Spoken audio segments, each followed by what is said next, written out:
Salut, c'est Sandrino du site Réussir ses relations. Alors aujourd'hui, on va parler d'un livre qui s'appelle Les 5 langages de l'amour. C'est un best-seller international de Gary Chapman, qui est un conseiller conjugal américain et aussi animateur de séminaires pour couples. Le concept de l'auteur dans ce livre est qu'il existe 5 manières de manifester notre amour, qu'il a nommé les 5 langages de l'amour. Nous avons chacun notre langage qui ne correspond pas forcément à celui de notre partenaire, ce qui peut poser problème dans notre couple. Cette vidéo, c'est donc un résumé de ce livre accompagné de mes remarques. Tout d'abord, le mot amour est un terme incontournable de la langue française et en même temps des plus ambigus. On peut dire j'aime ma femme, mais aussi j'aime les pâtes ou j'aime courir. Le besoin de sentir aimé est pour l'humain un besoin affectif fondamental. Le fait de tomber amoureux répond aux besoins affectifs, mais seulement temporairement, car il a une durée de vie limitée et prévisible. Le coup de foudre est un point fort d'une expérience sentimentale temporaire. Il relève de l'obsession, d'après l'auteur. On perd le contrôle, on n'est plus nous-mêmes. Notre besoin émotionnel le plus profond n'est donc pas de tomber amoureux, mais d'être authentiquement aimé d'autrui, de connaître un amour qui procède à la fois de la raison et de la volonté, et non d'un instinct. Cet amour-là fait intervenir l'effort et la discipline. Nous avons tous, depuis l'enfance, ce qu'on appelle un réservoir émotionnel, qui ne demande qu'à être rempli d'amour. Si nous avons manqué d'amour pendant notre enfance, nous aurons encore plus besoin d'affection dans notre vie adulte. Alors pour alimenter ce réservoir émotionnel, il y a plusieurs façons. Ce sont ces langages d'amour qu'il y a à connaître et qui diffèrent selon chacun. Le premier langage d'amour, ce sont les paroles valorisantes. Le deuxième, les moments de qualité. Le troisième, ce sont les cadeaux. Le quatrième, ce sont les services rendus. Et le dernier, le toucher physique. On va les voir tous un par la suite. Un petit exemple, si vous offrez régulièrement des cadeaux à votre copine mais que vous n'êtes jamais à la maison car trop occupé par votre travail, son réservoir émotionnel finira par se vider car elle se sentira délaissée. Il faut donc savoir comment fonctionne notre partenaire à utiliser son ou ses langages. Alors le premier langage de l'amour, ce sont les paroles valorisantes. Les paroles valorisantes, ce sont des mots d'appréciation et des compliments verbaux. Ce sont des puissants communicateurs d'amour. Il faut de préférence les utiliser sous forme d'affirmation simple et directe. Il faut mettre en valeur ce qui est positif plutôt que le négatif.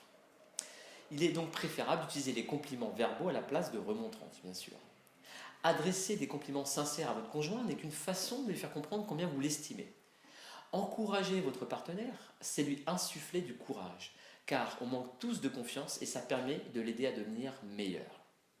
On peut utiliser des paroles encourageantes, des paroles aimables et des paroles humbles. Quelques exemples.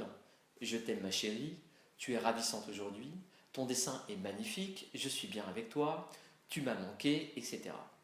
On le voit, ce sont des affirmations simples et directes qui font toujours plaisir à entendre. Passons maintenant au second langage de l'amour. Ce sont les moments de qualité. À quoi bon avoir une belle maison, une voiture pour sortir et d'autres avantages si nous ne profitons pas ensemble avec notre partenaire? Les moments de qualité, ce sont de bons moments passés ensemble, du temps de qualité.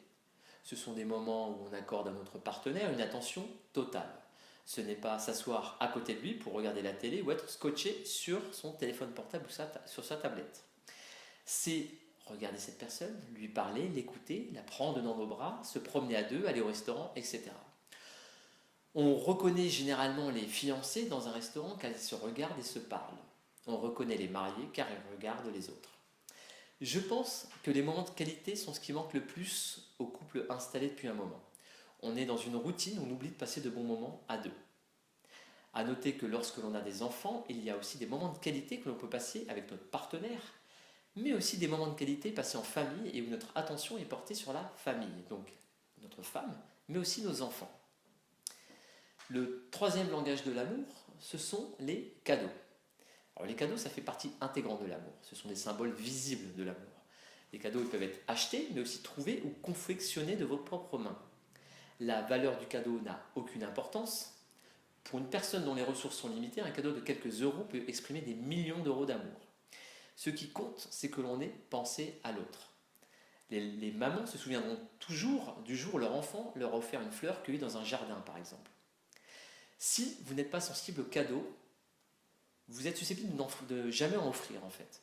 Mais n'oubliez pas que votre partenaire n'est pas comme vous. Offrez-lui quelque chose qui pourrait lui plaire et voyez sa réaction. Est-ce que ça lui fait plaisir ou pas? Si vous pensez être mauvais en cadeau, faites-vous conseiller, mais n'hésitez pas à rester simple. Parfois, une simple fleur suffit.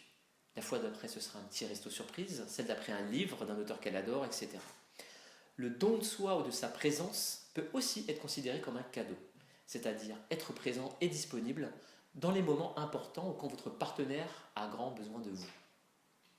Passons maintenant au quatrième langage de l'amour, ce sont les services rendus. Les services rendus, ce sont toutes les aides qui feraient plaisir à votre partenaire. Vous vous efforcez alors de lui être agréable en lui rendant service. Des services comme cuisiner un bon petit plat, mettre la table, faire la vaisselle, passer l'aspirateur, nettoyer un meuble, déboucher un évier, ranger ses chaussures, ôter les éclaboussures sur les miroirs parce que les hommes, on en met pas mal, sortir la poubelle, changer les couches du bébé, repeindre la chambre à coucher, amener votre enfant à son sport, tondre le gazon, etc. Il y a beaucoup de choses à faire en fait. Ces services ne sont pas toujours agréables d'ailleurs, mais exigent de la réflexion, de l'organisation, du temps, de l'énergie. Ce type de service peut paraître anodin ou trop terre à terre pour certains, mais parle énormément à ceux qui y sont sensibles, ce qui peut être le cas de votre partenaire.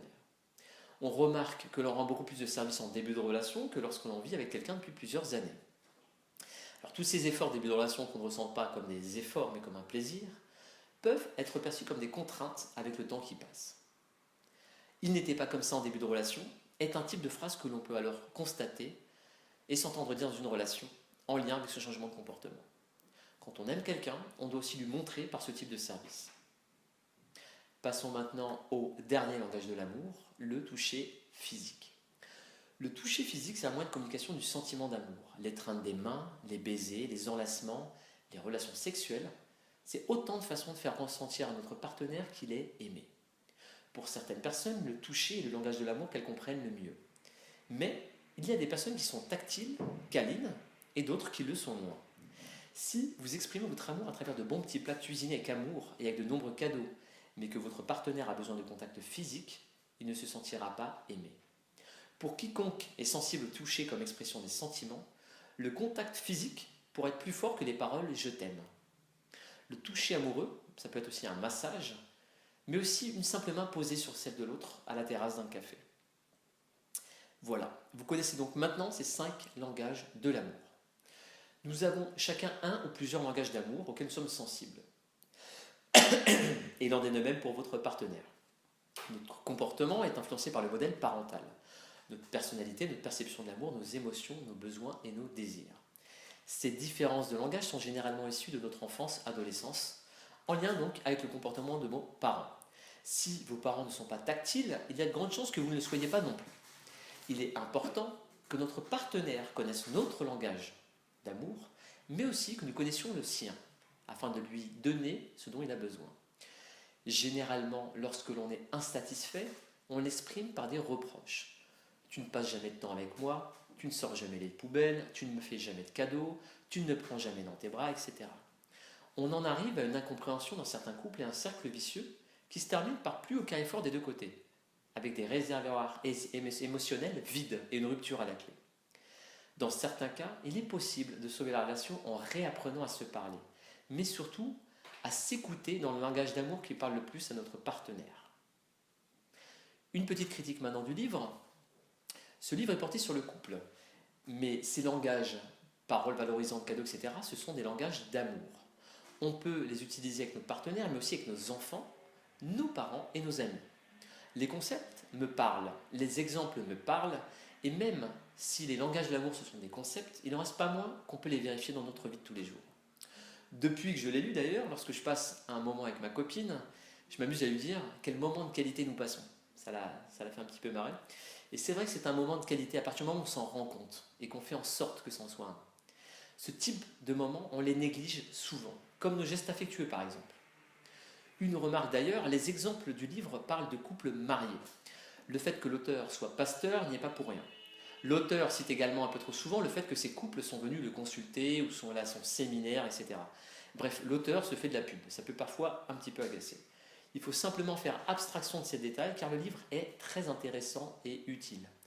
Je le conseille donc vivement car il permet de se souvenir de cette petite chose liée à l'amour qu'on a tendance à négliger ou oublier. Profitez-en d'ailleurs à le faire lire à votre partenaire histoire de lui faire comprendre ce que vous attendez de lui.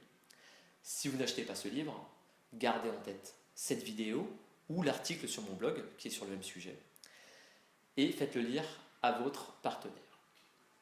Voilà, j'ai maintenant terminé avec cette vidéo. Si vous l'avez appréciée, partagez-la à vos amis ou vous pouvez vous abonner à ma chaîne YouTube.